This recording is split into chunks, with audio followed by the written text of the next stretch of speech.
cuts are done, frames are in, we're sealing and treating. Let's go.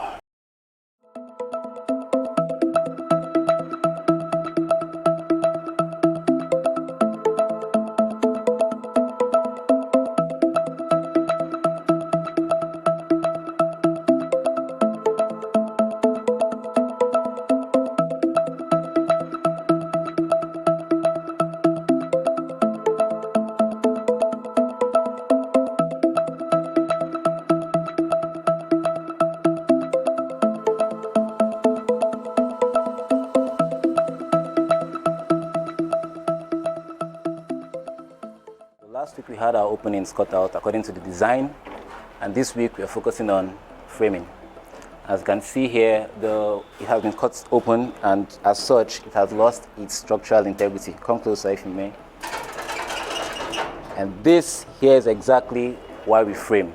So the frame, when welded in, holds this in place, and also for our window and door placements to be intact and all together. So that's why we frame. That's why this works so well for what we do here. I want to show us something else there. Why the difference between when you frame and when you don't frame. Okay.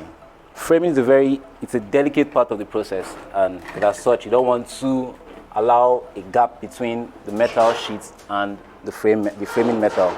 So see here that sometimes when you cut and you frame, there are gaps between the framing metal and the metal sheet itself. So that's why we seal. So as you can see on the outside, what he's doing right now is making sure that there are no gaps between the frame and the metal sheet.